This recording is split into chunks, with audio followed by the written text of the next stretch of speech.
A year after Dead Rising 2's release, we'd get something new from the series. It wasn't a sequel or anything like that, it was essentially the same game but with one small difference.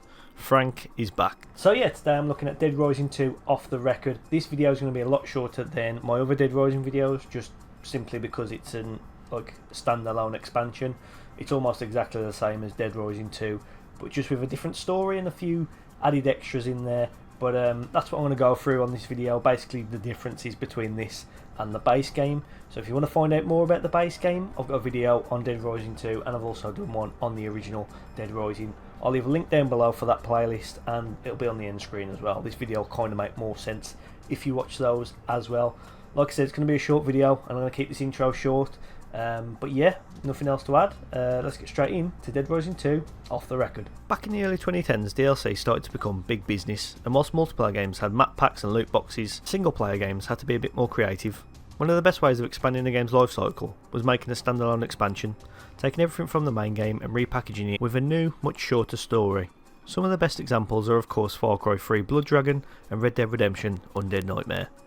But one that doesn't get spoken about nearly as much is Dead Rising 2 off the record. We saw players head back to Fortune City, but this time as the first game's protagonist, Frank West.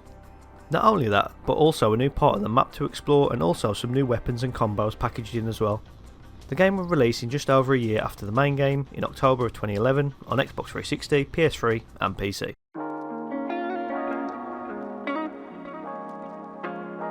The story is probably the biggest change to the main game, as it's set up as a what if scenario, that being Frank West, the main protagonist from the first game, entering Fortune City to take part in Terror is Reality.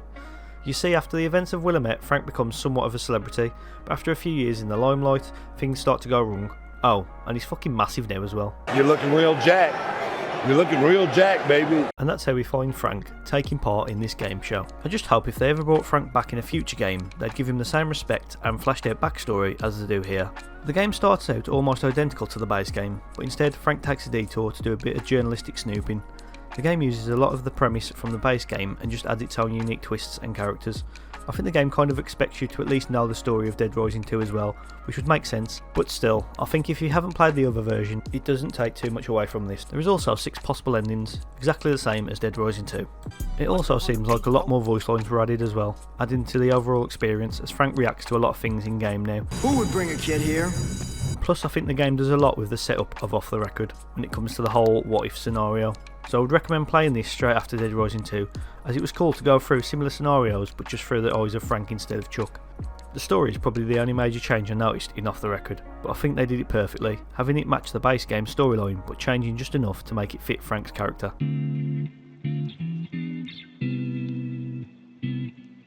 So gameplay, it's almost identical to Dead Rising 2. Not much has changed in terms of movement and combat, but they added Frank's iconic camera to the game, and now with no limit on the amount of pictures you can take, it works just as it did in the first game. Taking pictures of special moments will reward you with XP to level up quicker, but it does feel like you need to get the shot absolutely perfect to earn more though. As I said, the gameplay feels almost identical to Dead Rising 2, and if there is any changes, they aren't that massive to notice. Maybe it's just me, but survivors seem to get caught a bit more than they did previously. Also, the game gives you a warning when they aren't close enough to a door to enter the next location, and you no longer check your watch for objectives. Instead, you just use the map screen, which helps to take you out of the action for a few seconds as you look for the next objective. But I don't know, I just feel like it loses a bit of charm of trying to find a safe space to check where you need to go next. As for the visuals, I think possibly they've improved. It's hard to notice much, but the game seems a bit brighter. The HUD has been improved and it looks similar to the one from the first game, and yet all the problems I had with how Dead Rising 2 looked seem to be improved, so across the board I've really got no complaints about how Off the Record looks or plays. The co-op mode has returned. This time round you and a friend can take on Fortune City playing as both Frank and Chuck, but sadly the Terror is Reality game mode has been taken out, but now we get a sandbox mode, meaning you can finally explore Fortune City as much as you please without any timers, plus there's some fun challenges among other things. It's a great addition and something that these games and their super detailed worlds have been crying out for.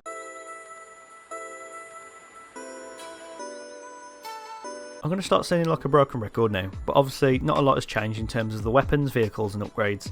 A few new weapons have been added, mostly in the new area of the Uranus zone, some more tame than others. I like to call this one the Diddler. A few new combo weapons have been added also, but yeah, don't expect too much change from the base game in the weapons department. There's only one new vehicle in the game, that being this, so yeah, I'm really struggling to find anything other to talk about when it comes to what you'll be using to fight and traverse Fortune City in this game. The same goes for the upgrades as well.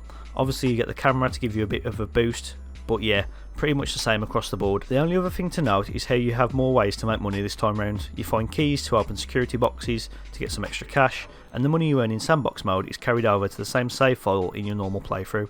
So there's that as well. I have done a video on the original Dead Rising 2, so if you want to know more about the crazy combo weapons, please check that video out. The link is in the description.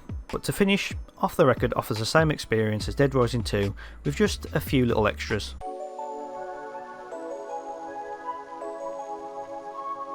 You'll never guess what.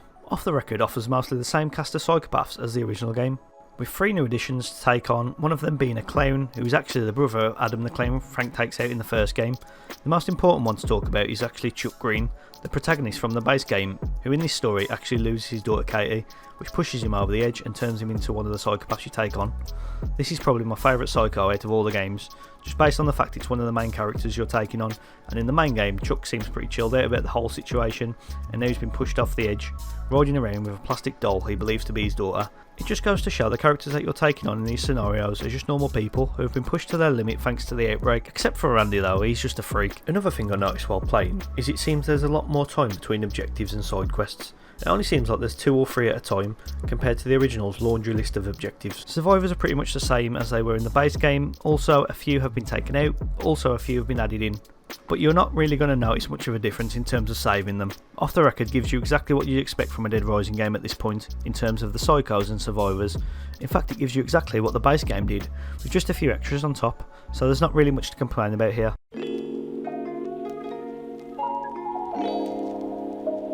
Okay, yep, the map is almost identical to the main game, but with one major addition, that of course being the Uranus Zone, which I'm going to guess took about 5 minutes to come up with that name.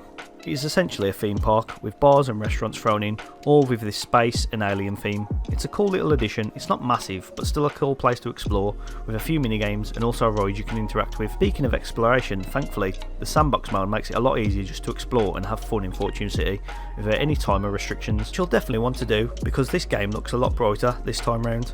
That weird piss stain filter's gone, the hood's not as in the way, and it just helps make the game overall look a lot better. Obviously the world is almost identical to the one we got in the base game, so there's not really much to talk about in terms of Fortune City as a whole, but the Uranus Zone is a great addition, and of course having a sandbox mode really helps as well.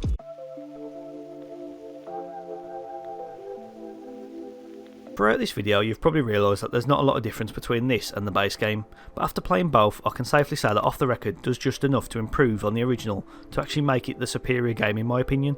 Bringing Frank back, improving the visuals, even if it was minor improvements, and of course adding a sandbox mode, makes Off the Record the definitive Dead Rising 2 experience. So yeah, that is it for Dead Rising 2 Off the Record, and of course I've got to put it in the tier list, and I'm going to do something a bit controversial here, something I've never done before. I'm going to put Dead Rising 2 in S tier, but I want to keep it 2 games per tier maximum. So Dead Rising 2, the original, is going to come down to A tier. I've always wanted it to sort of be in A tier, but after playing it I thought it did deserve S tier. But Dead Rising 2 Off the Record offers the same, like basically the same game, but improved graphics and a new area to explore, a sandbox mode. It's just a lot better overall, and looking at the 2 games retrospectively, I think Dead Rising 2 Off the Record definitely deserves to be an S tier more than Dead Rising 2. Maybe you disagree with me, maybe you do agree with me. Leave a comment down below what you think. Do you think Off the Record is a better game than the original? I think it is, so yeah, let me know down below. Yeah, I hope you've enjoyed this video. Of course, next up in the Dead Rising series is Dead Rising 3. I'll have a break in between that video, so next week it'll be a different one, but it's been pretty consistent so far. I think this is the 5th week I've uploaded consistently without missing a week, so it's going pretty well. I want to keep it on track, I want to keep this momentum going, so please do support the channel by subscribing, liking the video, commenting down below, and just watching the other videos. Share it if you like. But yeah, the Dead Rising videos haven't done as well as the Saints Row or the Tekken videos, just because I think it's a very niche series to talk about. But if you have enjoyed, please leave a like, please subscribe and comment down below. what you thought of Dead Rising 2 off the record, or Dead Rising as a series as a whole. But yeah, that's it for today. Got nothing else to add really. I'm on 281 subscribers. I'm trying to hit that 300 mark very soon, so if you are new, please subscribe. It's the best way to keep up to date with the channel. I do post a lot in the community post, or whatever it's called now. I think they've changed the name of it, but I do posts a lot on here. It's the best way to keep up to date with the channel. I rarely post on social media, so yeah, please do subscribe if you have enjoyed today. Next week will be something Tekken related, which I'm sure a lot of people will like, and then straight back to the Dead Rising series. It's been good. It's been a consistent few weeks, and I hope to keep that momentum going. So please, if you have enjoyed, please leave a like, please subscribe, and check out the other Dead Rising videos as well. Link in the description, and it'll be on the outro screen. So yeah, if there's anything else to add, thanks for watching, and as always, I'll see you when I see you.